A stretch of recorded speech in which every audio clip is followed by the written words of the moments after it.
monsieur, dame, bonjour, cher docteur, cher maître, bonjour. Et nous sommes aujourd'hui heureux de vous avoir avec nous pour, pour cette deuxième édition du colloque organisé par le RCAC, qui est le réseau des chercheurs de l'Afrique contemporaine. Et après la première édition qui s'est tenue les 28 et 29 avril 2023 et 7, 8 et 9 mai 2023, le premier colloque a porté sur les défis et perspectives de la recherche scientifique en Afrique. Pour cette deuxième édition qui se tiendra cette fois-ci en une journée, la thématique autour de laquelle on va porter ces différents échanges est l'Afrique au tournant de son histoire, regard croisé sur les problématiques actuelles. Et ce colloque est organisé par le réseau des chercheurs de l'Afrique contemporaine. Et pour commencer, nous allons donner quelques règles d'usage. Il s'agit pour tous les participants à ce colloque de fermer les micros lorsque nous n'avons pas la parole. Donc, vous verrez au bas de votre écran que vous utilisez un ordinateur portable ou encore un téléphone portable. Au bas de votre écran, vous verrez le logo du micro. Vous pourrez juste cliquer dessus pour les téléphones portables, pour les ordinateurs portables aussi, vous pouvez cliquer dessus pour fermer le micro et aussi fermer les caméras. Donc, ce colloque se déroulera en deux phases. Une première phase, c'est-à-dire matinale. Donc, il est 8 heures en temps universel. Donc, de 8 heures à 11 heures pour cette première phase et de 12 heures à 17 heures pour la deuxième phase. Donc, lorsque nous allons aller à la pause à partir de 11 heures, c'est une pause d'1 heure, nous avons un deuxième lien qui est déjà disponible, que nous avons déjà mis à votre disposition, sur lequel nous allons nous connecter pour la deuxième phase. Donc, je tenais à noter qu'il ne s'agit pas du même lien pour la deuxième phase de ce colloque qui débute à partir de midi en temps universel. Donc, je rappelle tantôt que pour les consignes d'usage, il s'agit de fermer les micros, fermer les caméras lorsque nous n'avons pas la parole. Et pour ce colloque, chaque participant a obligation de faire une présentation PowerPoint lorsqu'il prendra la parole pour présenter son travail. Et la présentation se fera en 10 minutes. Donc, comme je le disais tantôt, c'est un colloque organisé par le réseau des chercheurs de l'Afrique contemporaine qui a pour slogan « Redonner à l'Afrique toute sa grandeur originelle et booster son développement ». Donc, le réseau a pour projet de créer un espace de rencontre et d'expression scientifique à l'échelle continentale et internationale. Il s'agit de mettre en place plusieurs antennes nationales et régionales, ainsi que des antennes internationales. Donc, le réseau aura un programme général qui sera appliqué sur les différentes antennes avec un responsable de suivi et de mise en œuvre. Le réseau ambitionne également de décerner des prix pour encourager les chercheurs à travailler pour l'avancée de l'Afrique. Ce sont les prix RESA Afrique qui priment 5 catégories. Donc, la meilleure thèse de l'année, le meilleur projet de thèse de l'année, c'est-à-dire ma thèse en 5 minutes, au lieu de 3 minutes comme le fait l'AUF. On a aussi le meilleur article scientifique de l'année, le meilleur ouvrage scientifique de l'année, le meilleur ouvrage non scientifique de l'année.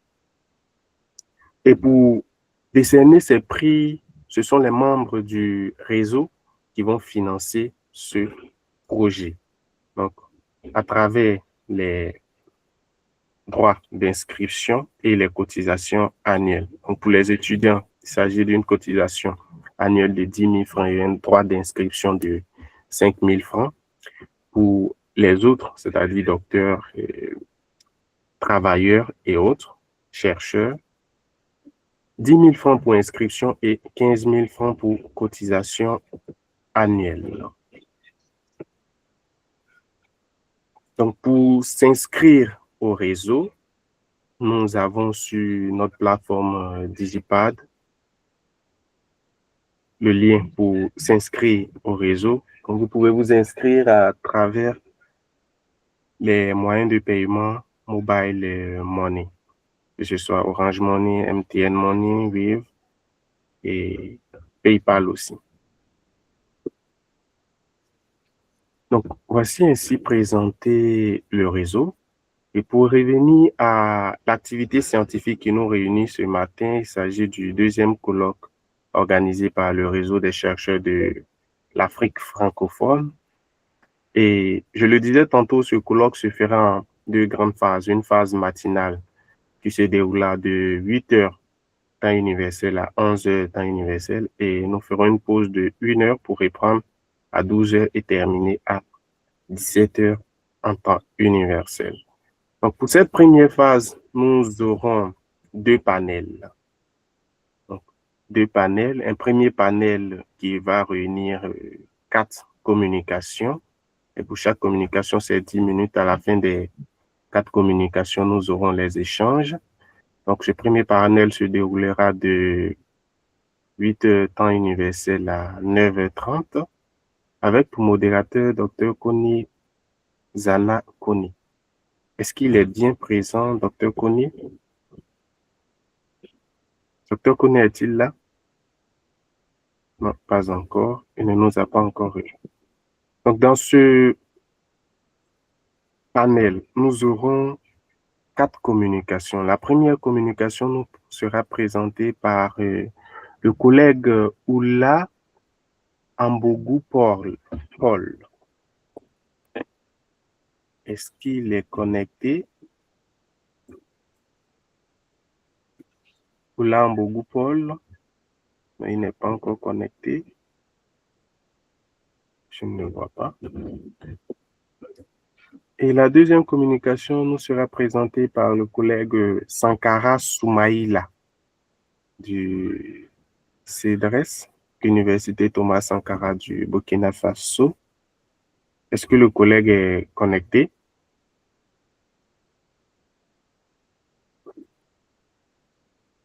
Le collègue Sankara Soumaïla.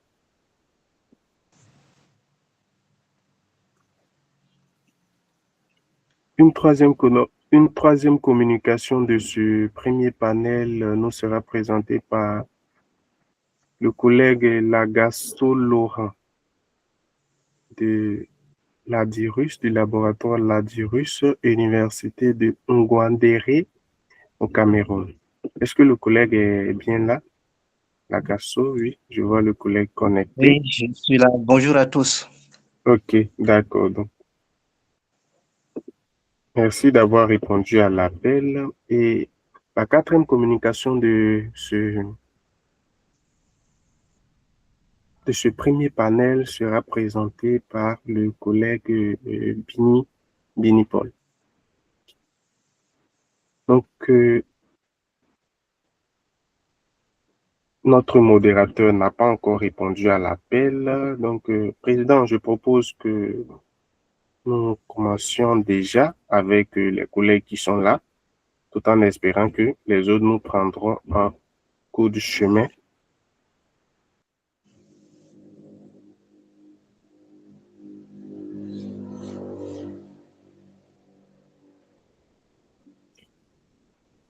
Alors, je vais modérer. D'accord, il n'y a pas de souci. Okay. Effectivement, on va être strict. Les collègues ont demandé le colloque, ont demandé les manifestations. Une fois qu'ils demandent, parce que on exclut certains, on les maintient. Il faudrait bien qu'ils soient présents, sinon on sera obligé de ne plus les accepter les prochaines fois. Donner la chance. Donc, je est-ce que je peux prendre la main, Monsieur Egé? Oui, oui, oui, oui. Vous avez la main. Je signale tout juste que le collègue Sankara Soumaïla nous a rejoint, celui qui doit présenter la deuxième communication de ce panel. Donc, c'est le premier communicant qui ne nous a pas encore rejoint. Donc, Ok, Monsieur le ce n'est Président, pas bien. donc, vous avez la parole pour la Alors, très bien, modération. je précise que le, le lien, la session, elle est enregistrée. Donc, le collègue Oula Ambopol ou M. Sankara peut déjà préparer son PowerPoint pour le projeter. Je vais dire mon mot de bienvenue. Je vous remercie d'être là aujourd'hui à cette autre rencontre. Habituellement, à cette période, nous organisons ce qu'on appelle le bilan scientifique, mais cette fois-ci, nous l'avons voulu en colloque. Et c'est le deuxième, comme le soulignait M. Benny-Paul. Donc, je vais faire juste une petite introduction générale pour dire que les interventions des collègues aujourd'hui vont s'articuler autour des mutations actuelles et sociales du continent et vont aborder des thématiques variées comme la sécurité du Sahel, les enjeux de la mondialisation économique et l'évolution des systèmes éducatifs. Les collègues vont analyser l'impact numérique, la gestion des ressources environnementales et les dynamiques liées aux identités linguistiques dans une Afrique en perpétuelle mutation et, pour le dire simple, en pleine mutation. Donc, c'est un colloque pluridisciplinaire et, disons, aussi interdisciplinaire. Donc, je suis Ghislain Issomé. Je vais assurer la modération de ce premier panel en remplacement du docteur Koné, Zana Koné. Tout de suite, je vais appeler le docteur Oula. Donc, le docteur Oula, il est absent. Le panel avait déjà été présenté dans sa globalité par le docteur Benny-Paul Kofi. Donc, je ne vais pas prendre cela. Je passe à M. Sankara, qui est chercheur attaché à l'université CIDRES Université. Le docteur Sankara peut déjà partager son écran, son PowerPoint, au Burkina Faso. Il va communiquer sur les effets de la mondialisation économique sur la volatilité du taux de change en Afrique. Et c'est une communication qui porte sur les sciences économiques. Alors, monsieur le modérateur, oui.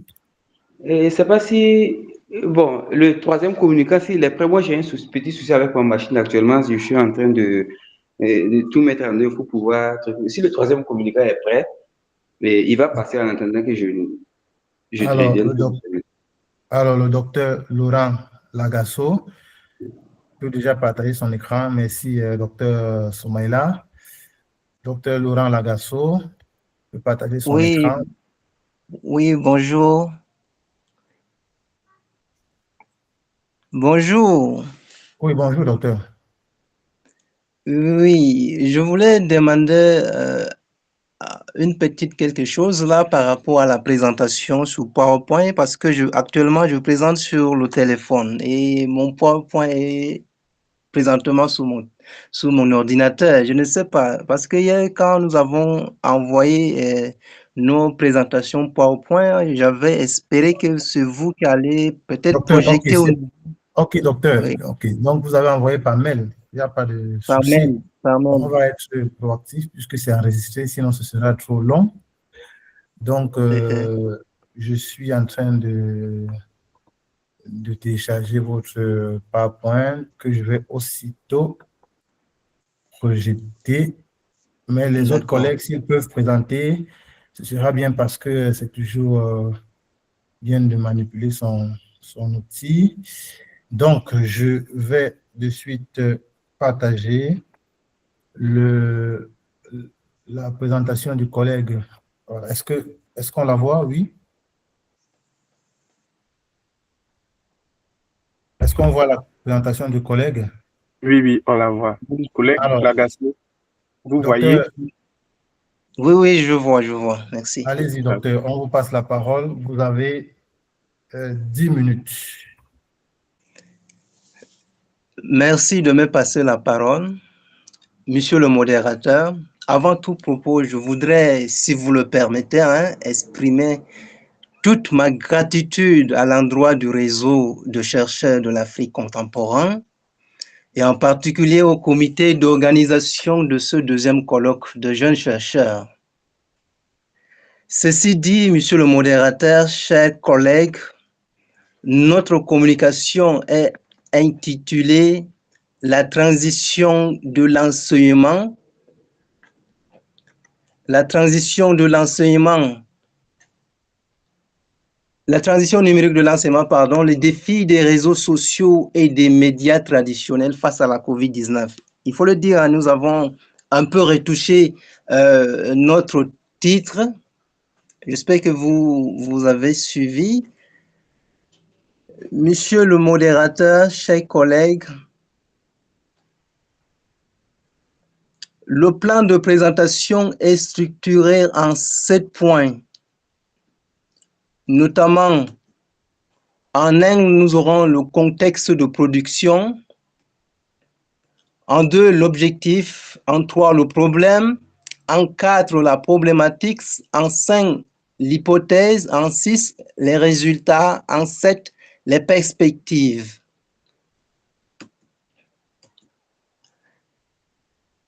Monsieur le modérateur, chers collègues, il faut dire que cette communication naît d'un contexte un peu particulier. Pourquoi particulier? Parce qu'elle est provoquée par une crise sanitaire en plein milieu scolaire et académique. Vous et moi avions été surpris par cette crise provoquée par le SARS-CoV-2, un virus qui, au départ, n'était pas trop virulent. Ce virus s'est répandu avec une célérité incomparable, touchant tous les autres continents. Déclarée épidémie et puis pandémie par l'Organisation mondiale de la santé, la COVID-19 devient ainsi donc un sujet brûlant et préoccupant au regard de sa progression à travers le monde. Nous avons tous vu son impact sur les activités dans nos différents pays. Pour le cas du Cameroun, par exemple, le confinement de la population a fait en sorte que le secteur éducatif soit durement touché, puisque nous avons assisté à la fermeture hermétique des salles de classe et des amphithéâtres. Ainsi, écoliers, étudiants et enseignants se retrouvent tous à la maison parce qu'il faut respecter les mesures barrières édictées par le gouvernement. Face donc à cette situation, que faire puisque le spectre d'une année blanche plane au sein de la communauté éducative? Rester sans rien faire ou proposer des solutions adéquates qui puissent sauver l'année scolaire et académique en cours. Voilà à peu près le contexte dans lequel naît cette communication. L'objectif majeur, Monsieur le Président, Monsieur le modérateur, chers participants, l'objectif de cette contribution est celui de montrer le rôle joué par les outils d'échange numérique pour une transition de l'enseignement à l'ère du numérique. Monsieur le modérateur, chers collègues, voyez-vous aujourd'hui avec l'avènement du numérique, aucune structure et aucune institution ne peut prétendre faire fi de ce nouveau paradigme.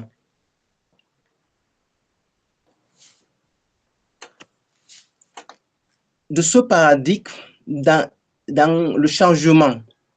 Monsieur le modérateur, chers collègues, vous voyez aujourd'hui avec l'avènement du numérique, aucune structure et aucune institution ne peut prétendre faire fi de ce nouveau paradigme, je l'ai dit, dans les nouvelles technologies de l'information et de la communication. La preuve, nous assistons tous ensemble à ce colloque par la magie du web 2.0. Le problème de cette communication est celui de l'adaptation du numérique en contexte de crise. La problématique soulevée est comment assurer la continuité des cours durant la pandémie de la COVID-19. Et nous avons formulé une hypothèse selon laquelle la transition vers un téléenseignement en situation d'urgence reste un impératif pour les sociétés modernes et les pays en voie de développement. Monsieur le modérateur, chers collègues, nos résultats s'étendent sur 3 points. En premier point, nous avons la COVID-19 comme éveilleuse de conscience. En troisième point, la chaîne nationale, salle de classe virtuelle. En troisième point, et le dernier, les plateformes de discussion instantanée dont sont les voies et moyens de transition d'enseignement vers le numérique. Et nous avons comme perspective la connexion entre le téléenseignement d'urgence et une ingénierie de qualité en matière de formation des apprenants. Le gouvernement en matière du numérique et les zones dont l'accès à l'Internet est difficile doit prendre en compte cette inégalité pour favoriser tout le monde avec équité. Monsieur le modérateur, chers collègues, voilà en quelque sorte notre communication présentée. Merci pour votre aimable attention.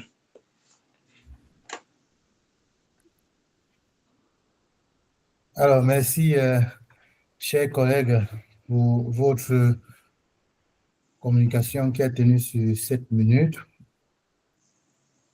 Vous avez 10. Donc, nous allons passer au prochain communicant.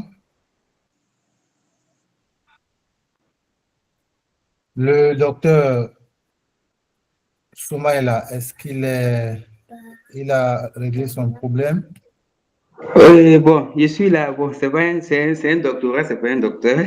Ok, le monsieur Bon, Soumaïla, oui, il est prêt, oui. il va partager son écran.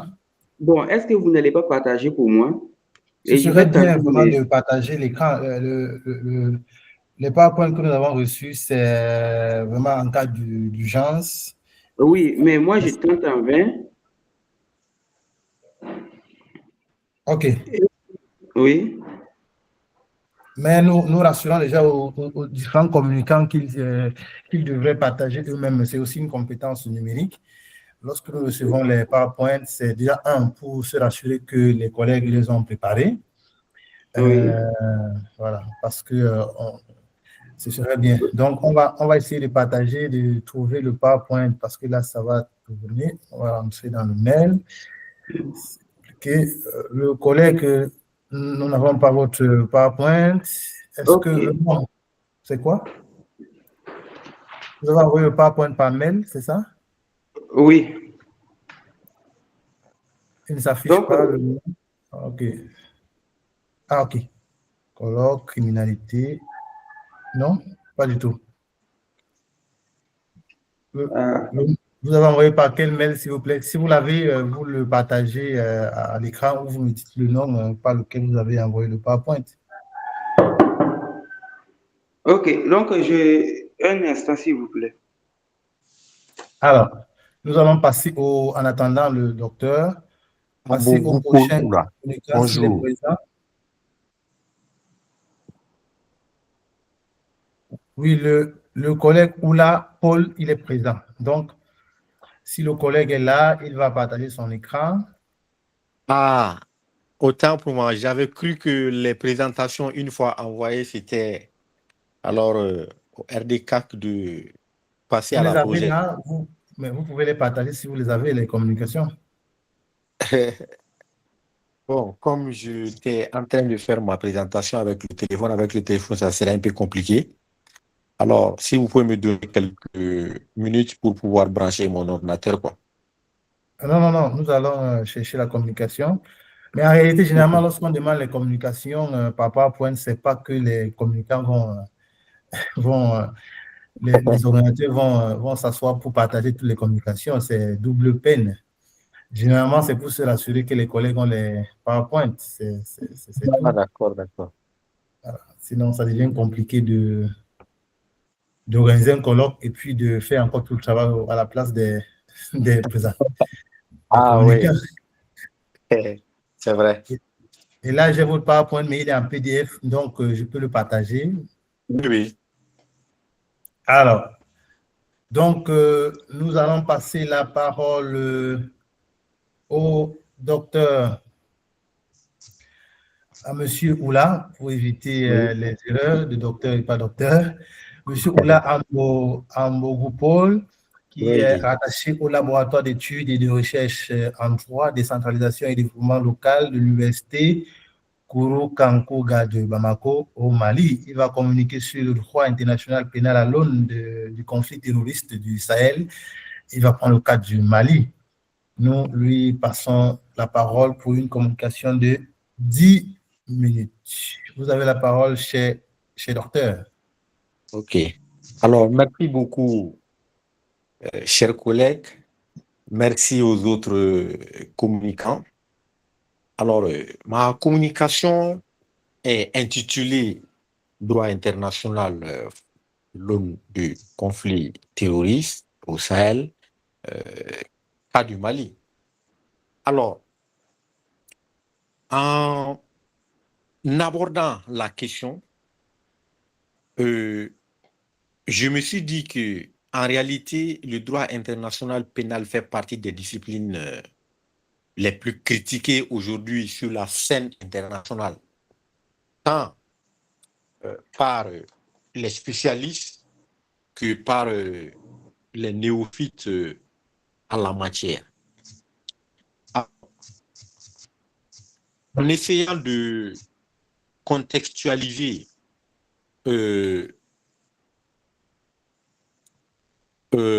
ma thématique, j'ai essayé alors de définir les concepts clés de ma communication.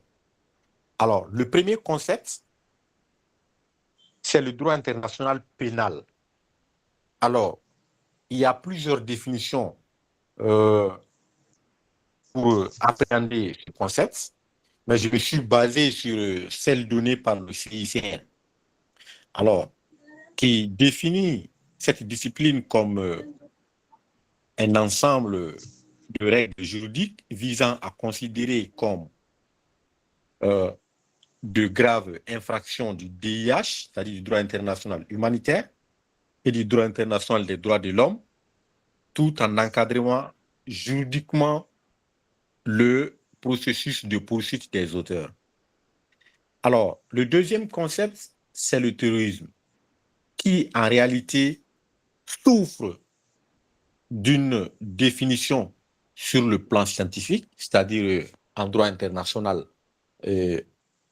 public, mais pour essayer de combler ce déficit définitionnel, il est impérieux de comprendre que les actes qui sont associés ou les actes terroristes sont quand même interdits par le droit international humanitaire, c'est-à-dire les attaques délibérées contre les populations, et les meurtres contre les prisonniers.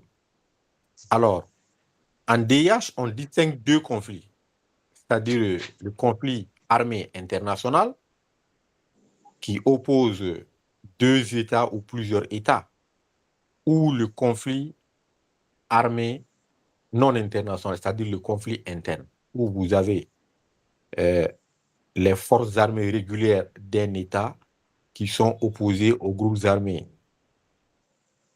internes, c'est-à-dire des groupes armés terroristes, les rébellions, etc., etc. Alors, le quatrième, pardon, est le Sahel. Alors, le Sahel est pratiquement une région située en Afrique, s'étendant à l'océan Atlantique, à la mer Rouge. Mais dans notre contexte, nous délimitons le Sahel 3 pays, à savoir le Mali, le Burkina Faso et le Niger. Alors, la problématique.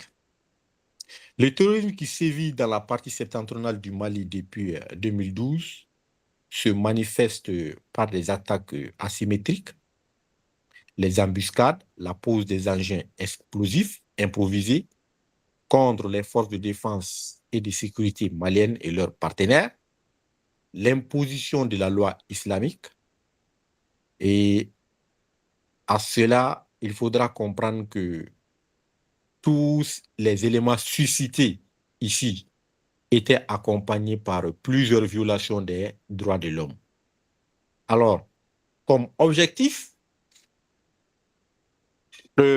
notre présentation a pour objet principal d'analyser les mécanismes juridiques de poursuite des présumés auteurs de crimes de guerre et de crimes contre l'humanité commis au Mali pendant l'occupation des groupes séparato-djihadistes à travers une approche juridique et positiviste. Alors, nous avons une question centrale qui est la suivante. Quels sont les mécanismes juridiques permettant à la Cour pénale internationale, c'est-à-dire l'institution principale internationale en charge de poursuivre les présumés auteurs de graves violations des droits de l'homme perpétrées au Mali pour la période allant de 2012 à 2021. 2012, pourquoi? Pour la simple raison que la crise terroriste au Mali a commencé à partir de 2012. Et 2021, pourquoi? Parce que, alors, à partir de 2021, les forces étrangères présentes au Mali ont commencé à rebrousser chemin. Et plus tard, il y a eu la création de l'Alliance des États du Sahel, qui aujourd'hui est une confédération qui a pratiquement aussi une institution pénale régionale en charge du droit international pénal, c'est-à-dire de poursuivre les personnes, les présumés coupables. Comme hypothèse, nous en avons choisi 3. La première est que certains crimes commis au Mali depuis 2012 peuvent juridiquement permettre à la CPI de poursuivre les présumés auteurs selon le droit pénal international, conformément à son article 8. Et la deuxième hypothèse est qu'il n'existe pas une définition consensuelle à l'échelle internationale sur le Il vous reste concept... 3 minutes, docteur. 3 minutes.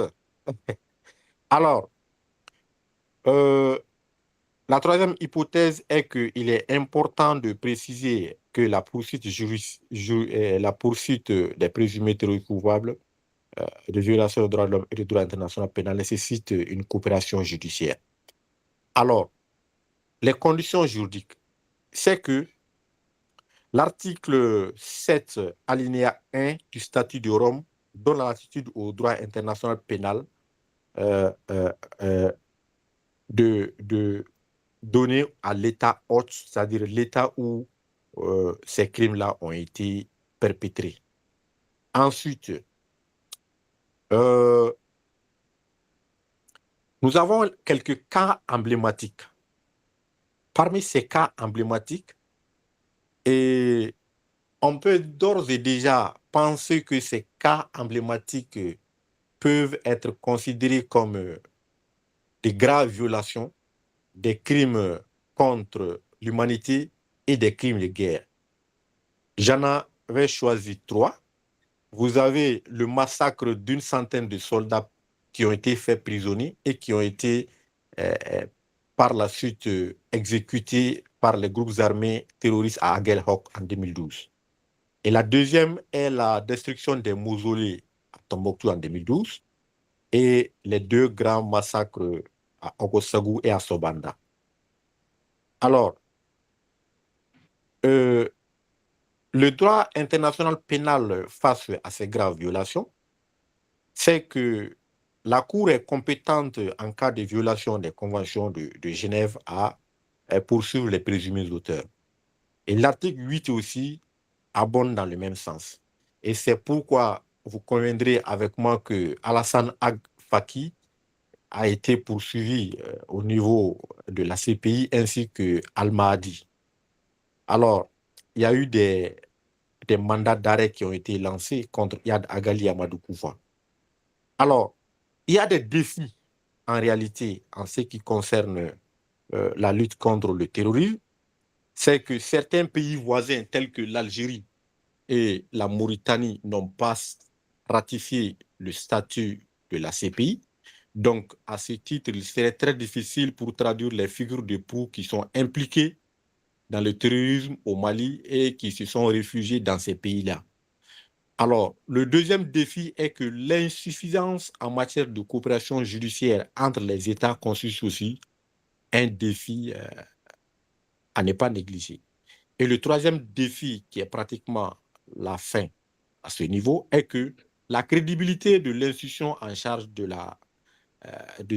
l'institution en charge de cette question, qui est la CPI, est en jeu parce que aujourd'hui, plusieurs pays considèrent que cette institution est un instrument au service de l'impérialisme. Alors, en conclusion, c'est que les graves violations perpétrées dans la partie septentrionale du Mali et au centre doivent être punies conformément au droit international pénal pour que l'effectivité de l'état de droit au Mali soit une réalité et que la question faisant allusion aux garanties de non-répétition aussi soit une réalité. Alors, je vous remercie. C'est ici que prend fin ma communication.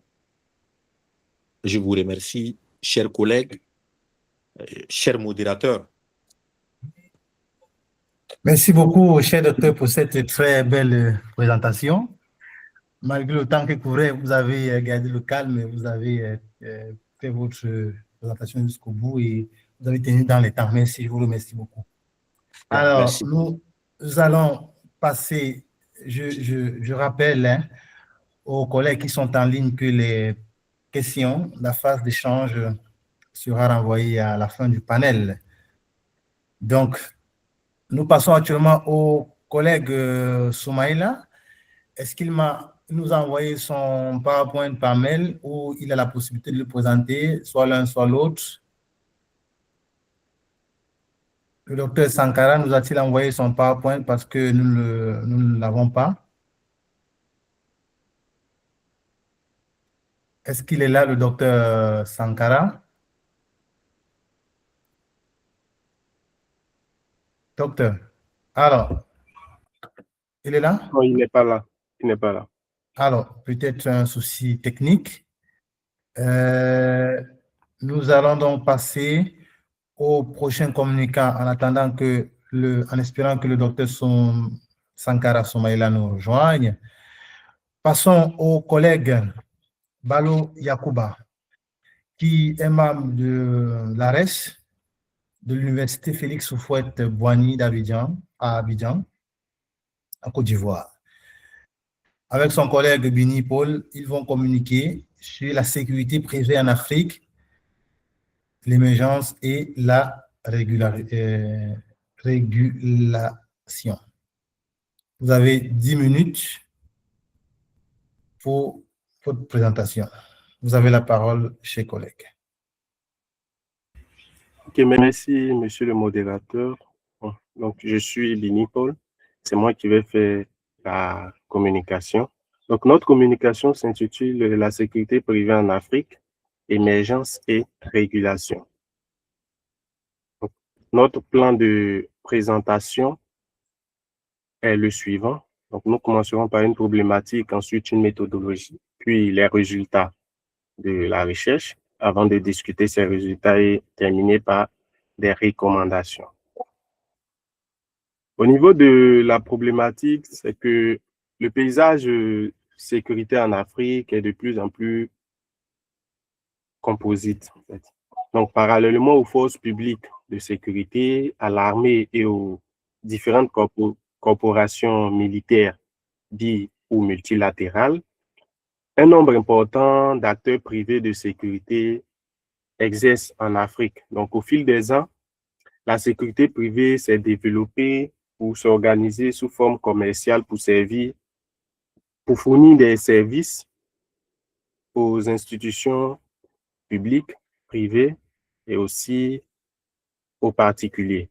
Donc, plusieurs formes de sécurité en découlent.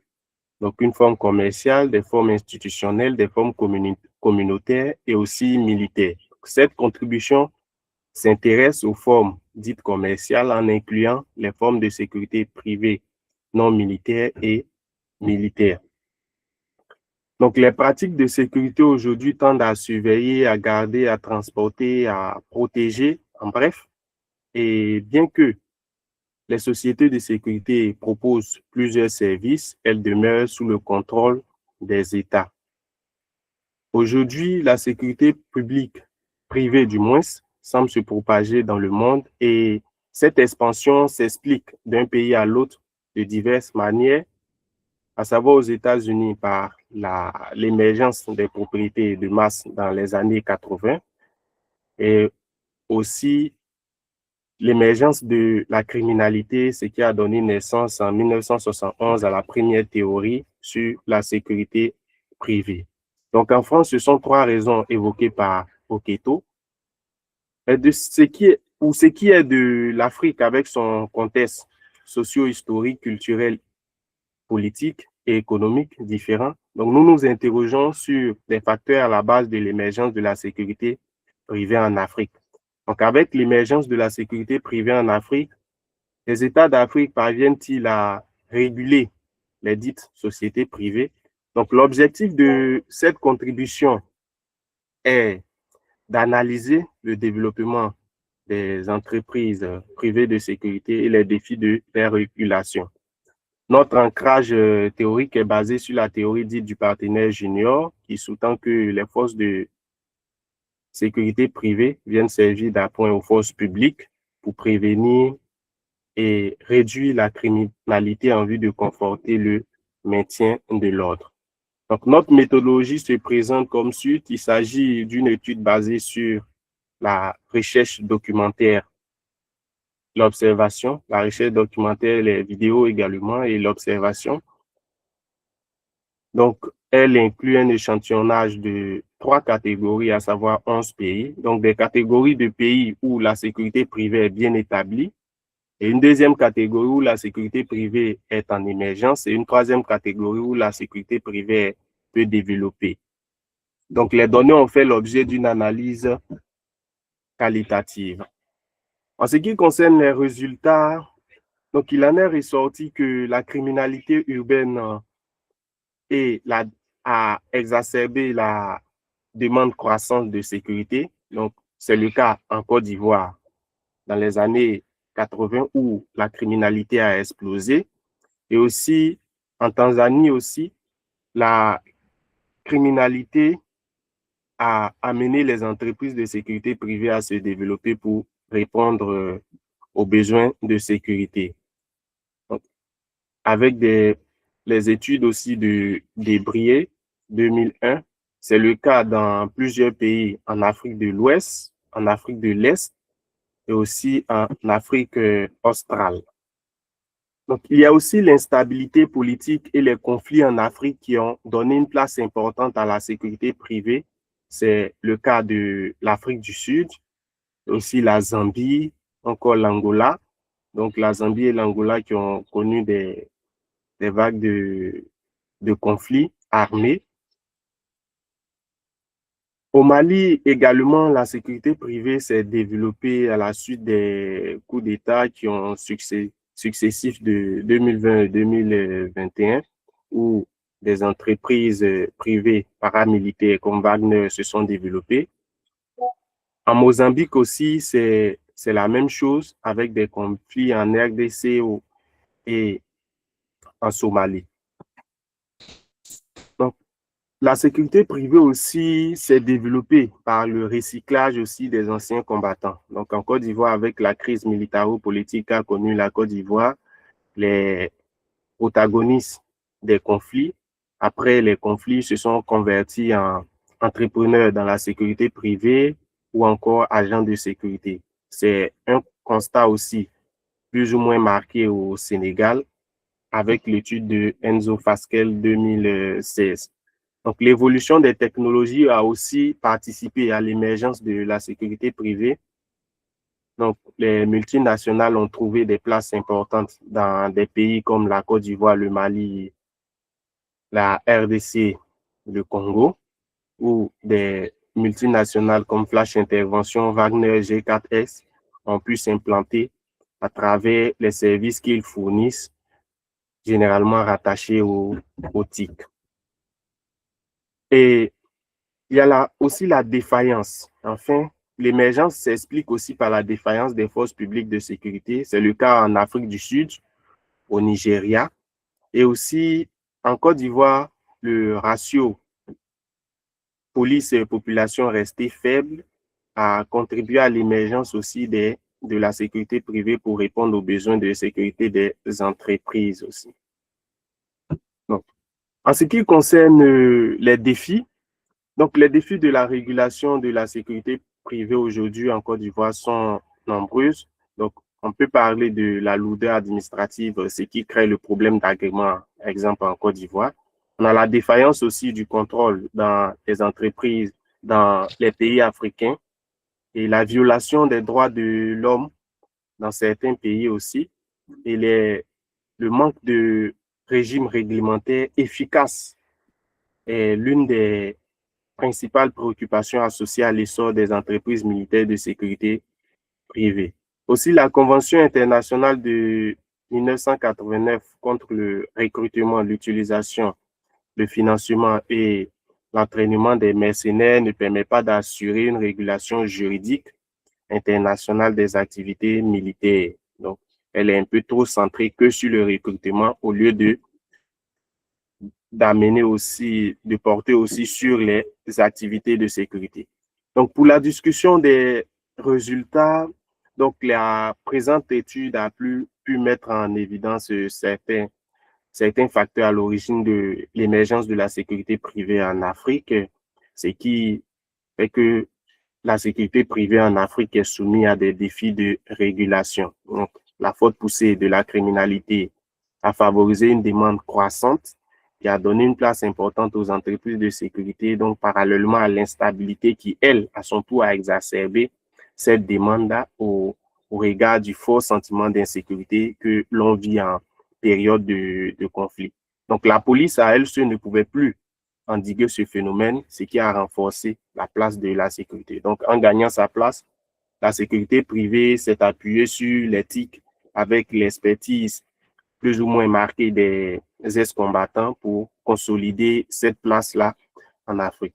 Donc, en répondant aux besoins des populations, la sécurité privée a gagné en légitimité. Donc, par conséquent, nous pouvons dire que cette étude a validé la théorie dite du partenaire junior qui explique l'émergence de la sécurité privée, mais cependant, à la différence du reste du monde, la sécurité privée reste peu développée en Afrique, malgré les faiblesses continuelles des institutions publiques de sécurité.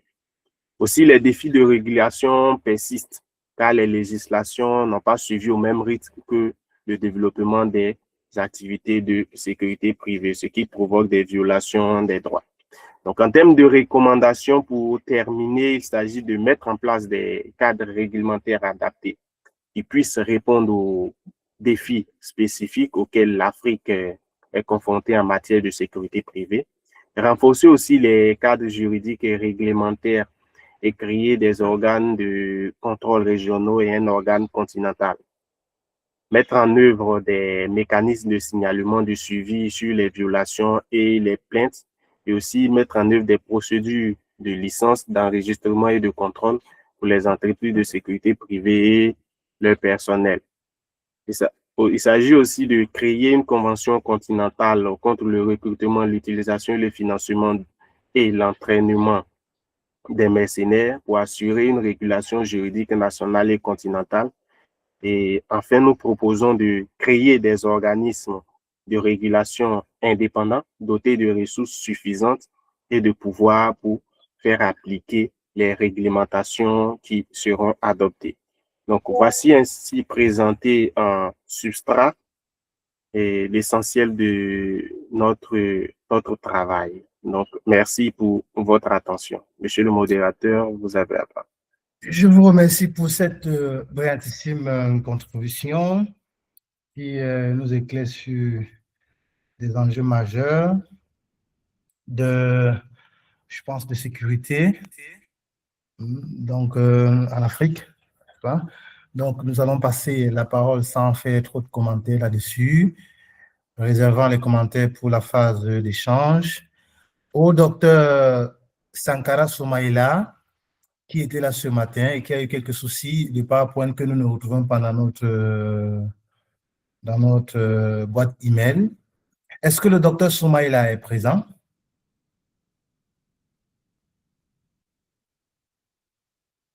Docteur Soumaïla, présent? Oui, oui. Très bien. Vous avez envoyé votre travail, nous pouvons vous aider à le présenter. Hein? Non? Vous pouvez présenter votre PowerPoint. Docteur? Docteur? Est-ce qu'il est là, le docteur? Donc, on a un écho, docteur. On a un écho. Certainement, vous avez 2 appareils allumés. Ne vous en faites pas. Si vous avez le PowerPoint, vous l'envoyez soit au SG, même en commentaire si vous pouvez le faire. Je vais dire dans la messagerie ou par mail. Nous le présentons tout de suite. Est-ce que ça vous va comme ça? Alors, en attendant que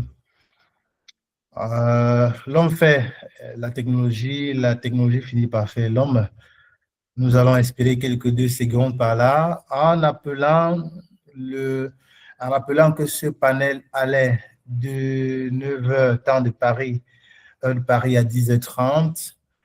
Nous sommes à 9h55 à Paris, donc il nous reste une trentaine de minutes en attendant que le collègue se connecte et que nous passions à la phase des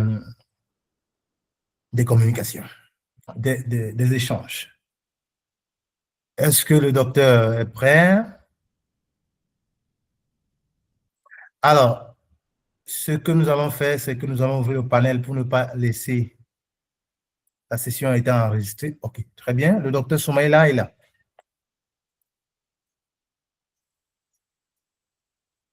Alors, docteur, vous pouvez activer votre micro. Nous allons vous passer la parole pour 10 minutes, sachant que le docteur Soumaïla, monsieur Soumaïla, est membre du C13 à l'université Thomas Sankara au Burkina Faso. Et il va nous entretenir sur la question des effets de la mondialisation économique sur la volatilité du taux de change en Afrique.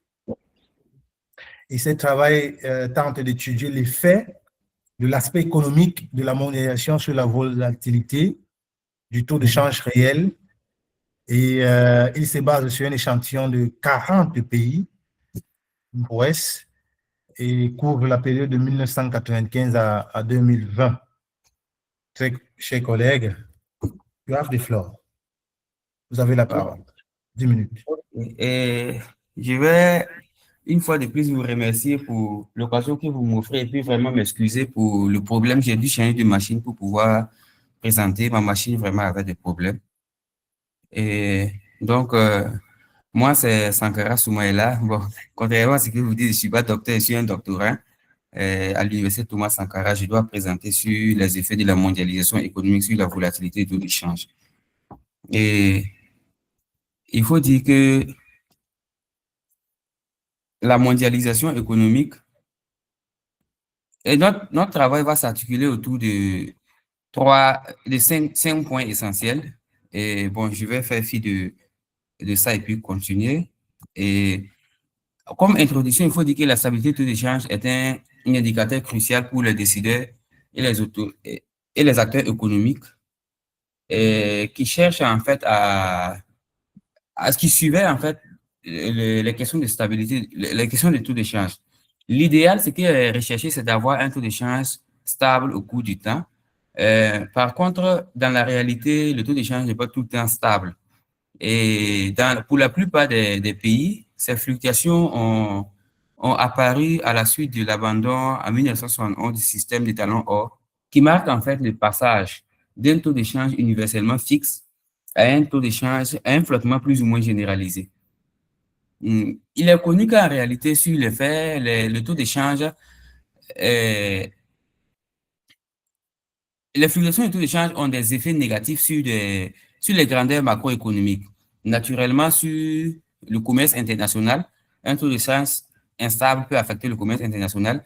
Ça réduit les performances économiques, le PIB, en ce moment par canal indirect, et ça a des effets aussi sur les inégalités et autres. Donc, c'est pourquoi la plupart des nations en réalité sont réticents sur l'idée de laisser fluctuer librement leur taux d'échange. Et Reina et Rogoff parlent de peur du flottement. Cependant, il faut noter que les fluctuations du taux d'échange ne se limitent pas en réalité aux fluctuations nominales. C'est ce qui est généralement observé. Il y a en fait les fluctuations réelles du taux d'échange que les économistes en fait accordent une importance aux fluctuations réelles. Ces fluctuations réelles, c'est quoi par rapport aux fluctuations nominales? C'est une fluctuation en fait qui tient compte à la fois des fluctuations nominales, ce qui est observé généralement, et en plus du pouvoir d'achat.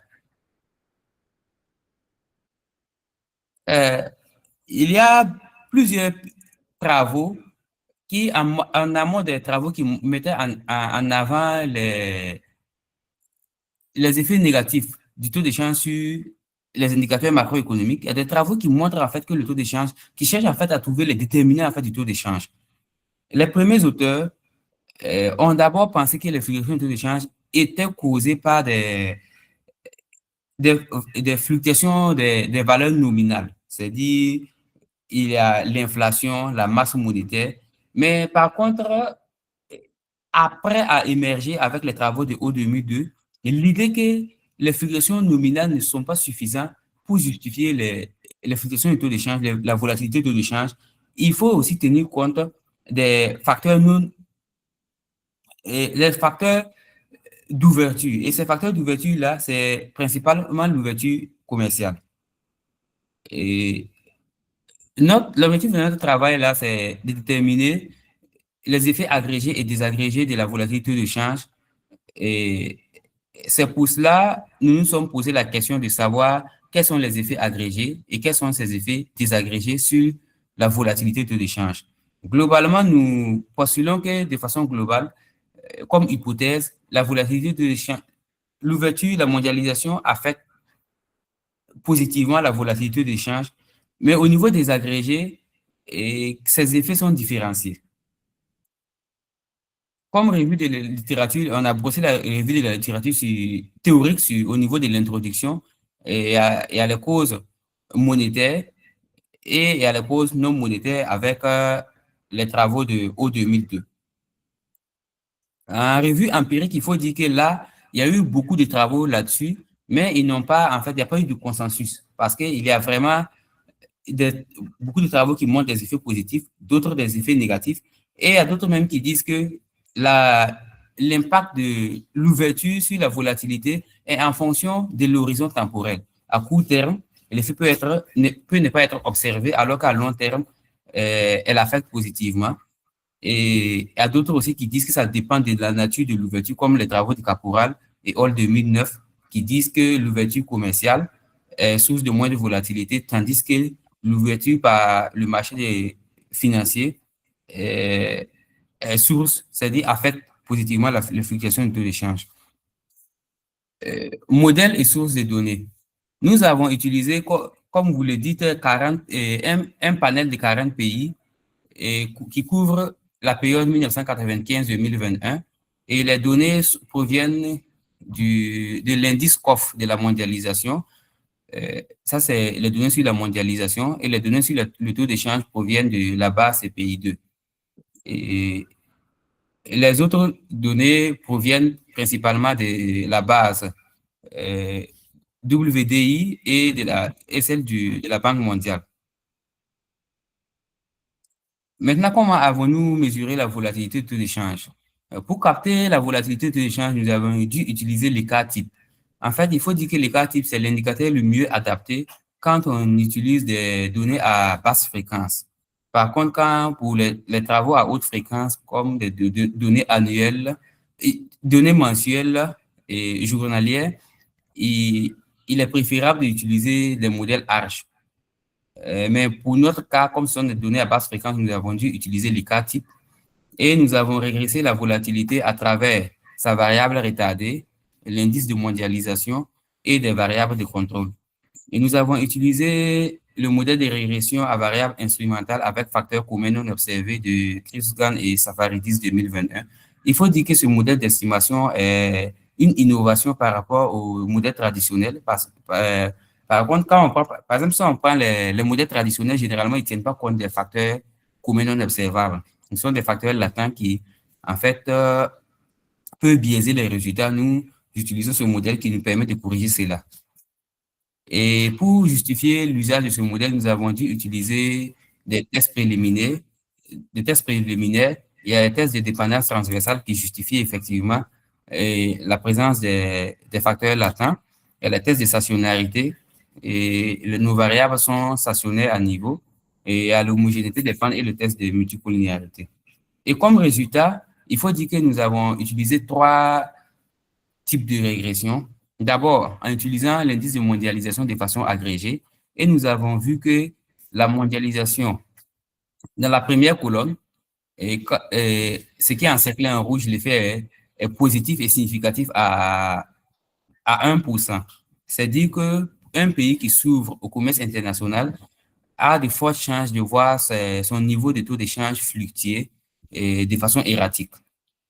Et après, nous avons dû désagréger la mondialisation pour comprendre c'est quelle partie de la mondialisation en fait qui induit ces fluctuations du taux d'échange. Et nous avons désagrégé en ouverture commerciale et financière et nous voyons que l'ouverture commerciale et financière, tous les deux, sont source de volatilité du taux d'échange et ressortent avec des effets positifs et significatifs à 1%. Et puis nous avons désagrégé l'ouverture en facteurs de jus et de facto. Il faut dire que les mesures de jus de l'ouverture, c'est en fait les politiques d'ouverture. Exemple, les tarifs douaniers, les quotas à l'importation, ainsi de suite, les restrictions sur le marché financier. Maintenant, les mesures de facto, ce sont les mesures en fait liées au volume réel sur le terrain. Donc c'est-à-dire c'est une politique, ça mesure la politique d'ouverture et l'ouverture effective. Et nous voyons que la politique d'ouverture a tendance à stabiliser la volatilité. Par contre, la politique, la mise en œuvre sur le terrain ne suit pas, elle a des effets positifs.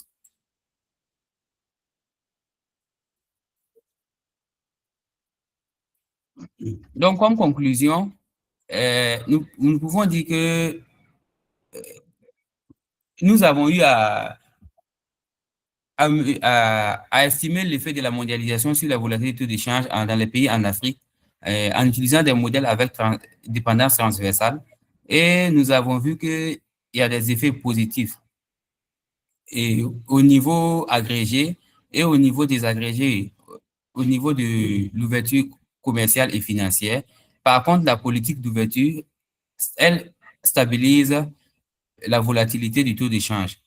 Donc, en recommandation, on peut dire qu'il y a un décalage. On observe effectivement un décalage entre la politique d'ouverture et la mise en œuvre. Donc, on peut dire que pour les pays africains, s'ils veulent stabiliser la volatilité du taux d'échange, devraient travailler à une meilleure adéquation entre la politique d'ouverture et la mise en œuvre. Et il devait aussi améliorer la structure d'ouverture afin de minimiser les effets pervers de la mondialisation sur le taux d'échange. Parce qu'on voit que la mondialisation, on ne peut pas dire actuellement qu'un pays doit se fermer au reste du monde. Par contre, s'il y a des effets négatifs, il faut revoir au niveau des politiques, travailler à les minimiser.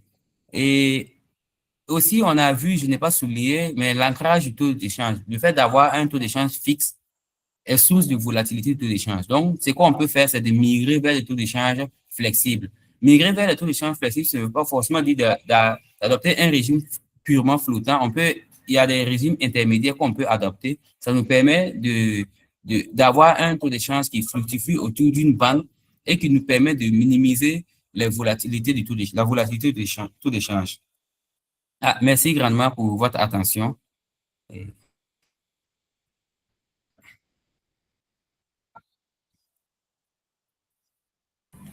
Merci, cher docteur, chers collègues.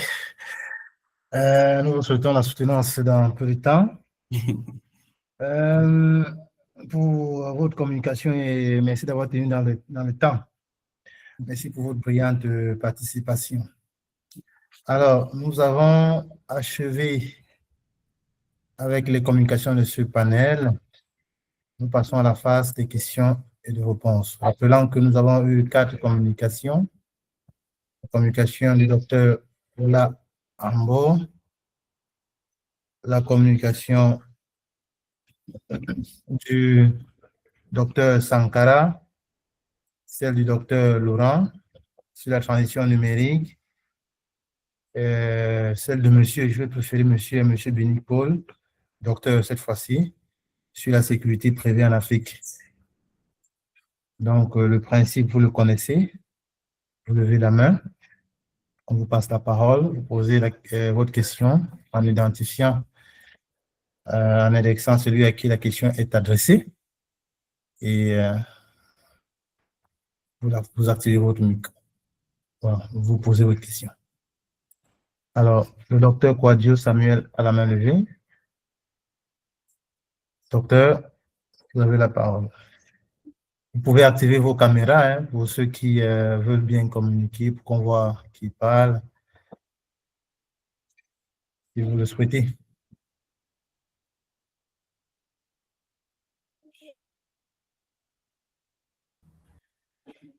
Est-ce que le docteur, le monsieur qui a levé la main, le collègue, est-ce qu'il a dû baisser la main?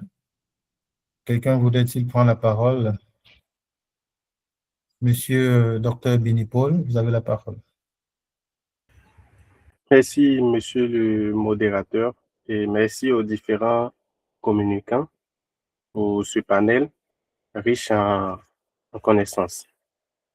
J'ai une question pour docteur Oula Paul, qui avait fait sa présentation sur le cas du Mali.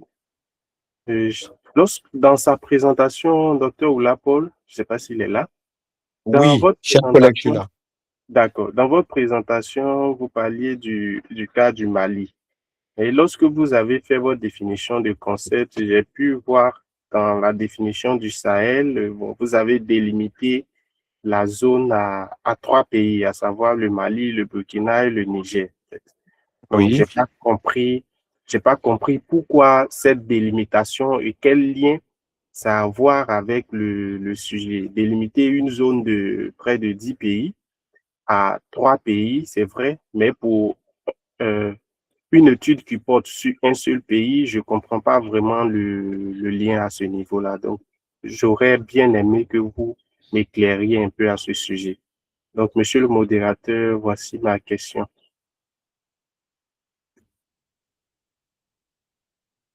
Le docteur peut prendre la parole, le collègue peut prendre la parole pour... D'accord. Merci beaucoup, monsieur le modérateur. Et je remercie mon homo aussi. J'espère qu'il s'appelle aussi Paul, parce que je vois sur son profil Paul. Alors, chers collègues, par rapport à votre inquiétude, c'est que quand on essaie de voir le Sahel, en réalité, si on prend la définition de l'Union africaine, c'est que c'est une dizaine de pays qui se retrouvent dans la zone sahélienne. Mais pourquoi j'ai délimité à 3 pays? C'est que, alors, dans le contexte actuel, le Sahel se limite au Mali, au Burkina et au Niger. Alors, si vous regardez un peu ma méthodologie qui est basée sur l'approche positiviste, c'est que aujourd'hui, la création de la Cour pénale du Sahel par les États membres de l'Alliance des États du Sahel est devenue une réalité. Et partant de là, aujourd'hui, les questions faisant allusion aux graves violations du droit international humanitaire et du droit international des droits de l'homme doivent être traitées au niveau de cette instance qui regroupe le Mali, le Burkina et le Niger, qui sont aussi des pays sahéliens. Et c'est là où j'ai adopté l'approche positiviste.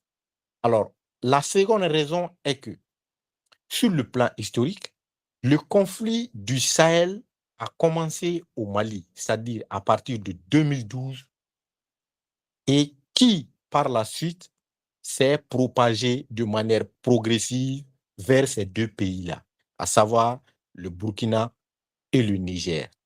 Alors, le droit international pénal a eu un écho favorable au Mali en poursuivant 2 figures de proue du terrorisme, qui est pratiquement Faki et Mahdi, qui ont été poursuivis par la Cour pénale internationale et qui ont été jugés puis condamnés.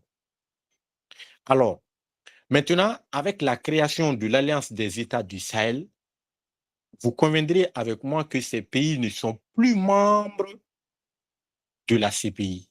Alors, s'ils ne sont plus membres de la CPI, ce qui veut dire qu'ils ne peuvent pas faire fi du droit international pénal dans la mesure où ces pays ont aussi créé ce qu'on appelle leur propre cour pénale qui est aussi régulée par le droit international pénal. Alors, chers collègues, chers homos, voilà les raisons pour lesquelles le Sahel a été défini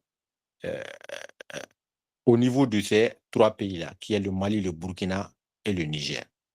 Alors, si vous avez d'autres questions, je suis là, hein, voilà, et très disponible aussi. Merci beaucoup, docteur, pour cette, pour cette réponse. Pour ne pas me tromper de titre, je vais faire l'effort d'utiliser le monsieur ou le madame. Alors, le docteur, cette fois-ci que je connais bien, docteur Lopez Emmanuel Kofi, vous avez levé la main, vous avez la parole. D'accord, merci, Président, de me donner la parole. C'est pour moi une très grande joie. Je suis très heureux d'être ici ce matin. Ce que je pourrais dire, en fait, j'ai une question à poser à l'intervenant, celui qui a parlé de la transition numérique. Je ne me rappelle plus trop bien de son nom. Je ne sais plus. Lagasso Laurent, est-ce qu'il est là? Transition numérique dans l'enseignement, les défis du web. Ou bien je me... Oui, je suis là, je suis là. Ah, vous êtes là. D'accord. OK. Bon, je souhaiterais vous poser 2-3 questions par rapport à votre communication afin de mieux comprendre ce que vous souhaiterez passer, afin de mieux comprendre votre thèse, ce que vous souhaiterez passer comme message. Ceci dit, bon, vous avez parlé de la transition, si je prends bien votre thème, transition numérique dans l'enseignement, les défis du web et des médias traditionnels face à la COVID-19. Bon, j'ai pris votre communication en cours, donc peut-être que je n'ai pas suivi le début, mais je ne comprends pas bien l'intérêt de... vous dites face à la COVID-19. Bon, je ne sais pas pourquoi vous parlez de la COVID-19, c'est le COVID, non, c'est derrière nous. mais vous choisissez d'en parler. Bon, je ne comprends pas trop. Non, peut-être que vous allez m'expliquer. Et puis, j'ai bien compris hein, votre communication. Vous avez parlé du Covid, puisque nous nous rappelons tous, hein, l'année académique 2019-2020 fait partie des périodes les plus marquantes de l'histoire. Bon, alors que personne ne s'y attend, c'est bien l'une des pandémies les plus meurtrières, la COVID, dont dès les premiers instants de son apparition, on assiste à la mobilisation des efforts à travers la planète pour s'y conscrire. Donc, que ce soit en Europe, en Asie, en Amérique, partout dans le monde, des dispositifs sont mis en œuvre pour freiner sa propagation et puis réduire le nombre de décès.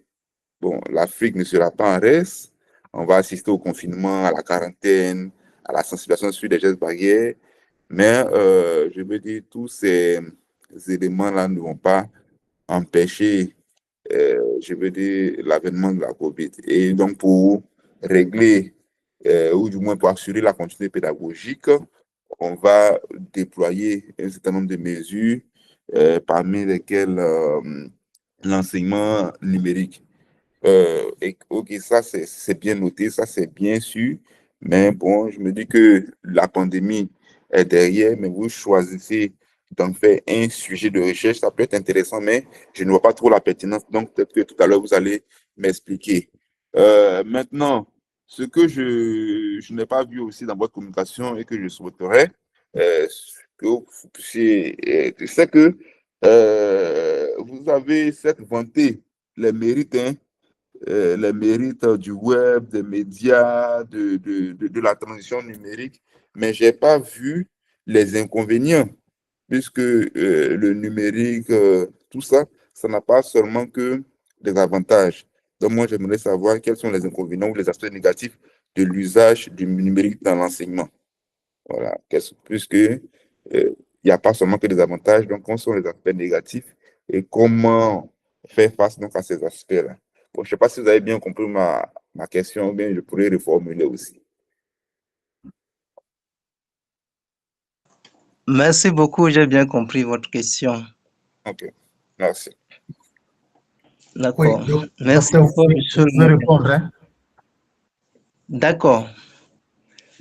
Merci beaucoup pour ces questions posées. Si j'ai bien noté, j'ai noté 2 questions posées.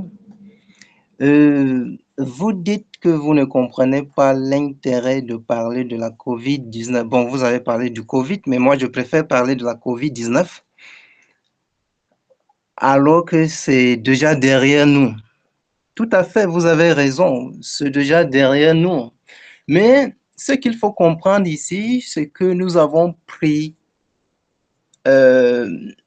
l'aspect COVID-19 juste pour servir de cadre d'étude, pour montrer en réalité dans les années à venir comment se préparer hein, à une telle crise qui peut survenir à tout moment, parce qu'une crise est un événement inattendu qui peut apparaître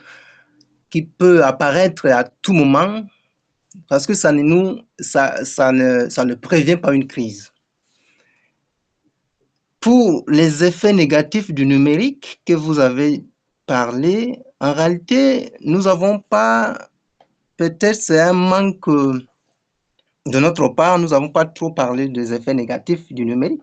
Les effets négatifs du numérique, nous en avons pleinement aujourd'hui. Quand nous utilisons, par exemple, les effets négatifs, puisque nous n'avons pas parlé ici, mais il faut dire que les effets négatifs dans ce moment de crise, c'est déjà derrière nous,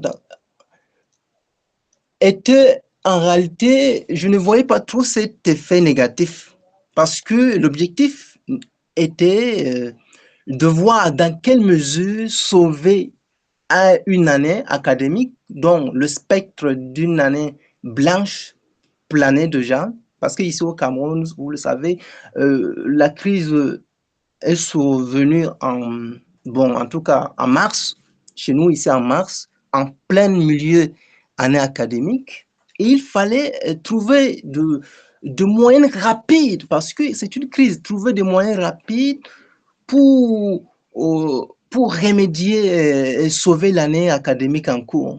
Voilà en quelque sorte des éléments de réponse que je voulais apporter à vous, chers collègues, par rapport à vos deux questions posées. Merci. Alors, je vous remercie beaucoup. Rappelant qu'il nous reste 9 minutes pour ce panel, nous allons repasser la parole au docteur Bini Paul. Rappelant au prochain... Président, si vous permettez. Oui. Oui, j'aimerais inviter peut-être le communicant à s'approprier un de mes articles que j'ai écrit justement sur le sujet enseignement à distance et performance scolaire. Ça a été une communication que j'ai eu à prononcer, je crois, au Gabon. Et donc, il y a des actes même de ce colloque-là. Donc, si vous tapez mon nom, je crois, dans Internet, vous allez voir enseignement à distance et vous allez retrouver tout cela là. Bon, ça pourrait vous être utile. D'accord, merci beaucoup, chers collègues. Merci.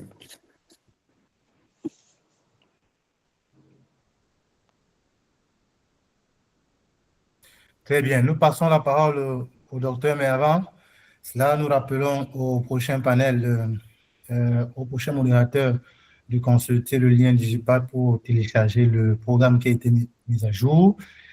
Et aussi, nous appelons le prochain panel à se mettre en place déjà, à préparer les PowerPoint pour ceux qui ne les ont. Voilà. Nous passons la parole au Dr Bini. Il nous reste 8 minutes. Dr Bini. D'accord. Merci, monsieur le modérateur. Donc, c'est pour renchérir un peu ce qui a été dit par les deux derniers intervenants. Comme le docteur Lopez le disait, c'est vrai, le numérique a aussi ses inconvénients dans l'enseignement depuis son intégration aussi. Il y a aussi des inconvénients. Donc, je pense que ce serait une forme de contribution ou bien de perspective pour les prochaines recherches pour Monsieur Lagasso. C'est une forme de perspective pour pouvoir faire des recherches, encore pousser ses travaux, produire encore d'autres articles en vue d'évaluer un peu les effets. C'est vrai, le docteur Lopez a déjà publié sur la question, mais en allant d'un environnement, d'une université à une autre, les effets indésirables peuvent varier et ça peut permettre l'enrichissement de la science. Aujourd'hui, lorsque nous prenons le numérique et ses effets sur les jeunes, là, il y a ce problème de dépendance aujourd'hui qui n'est pas toujours, je vais dire, louable pour ce qu'il produit. Et ce sont des perspectives de recherche pour pouvoir aussi cerner au niveau des étudiants comment ils ont vécu la période de COVID avec la transition numérique, on va dire l'intégration du numérique dans l'enseignement supérieur, en vue de voir un peu comment ils se sont appropriés la chose. Aujourd'hui, le communicant a parlé d'impératifs aujourd'hui, mais en termes d'impératifs, les défis restent nombreux. Les défis restent nombreux parce que nos universités africaines aujourd'hui, avec le problème de budget, est-ce que dans nos universités, les étudiants même ont des espaces numériques? Déjà, le problème de connexion même dans nos universités qui n'existe pas toujours. Donc, un impératif, c'est vrai, mais il y a beaucoup de défis, je vais dire, pour pouvoir arriver à ce niveau-là d'intégrer le numérique dans l'enseignement supérieur aujourd'hui, dans l'enseignement même au supérieur à tous les niveaux. Il y a vraiment beaucoup de défis. Ce sont des défis, je pense qu'on devait prendre en compte pour des perspectives, pour d'autres recherches, afin de voir comment les étudiants réagissent à cette période-là, comment les étudiants, les élèves aussi s'approprient ces questions de numérique là. Est-ce que les moyens sont mis à disposition? Donc, d'une université à une autre, d'un pays à un autre en Afrique, on va dire, les résultats, les réalités peuvent être différentes et contribuer à l'enrichissement de la science. Donc, c'était un peu ce petit apport-là que je voulais faire à ce niveau.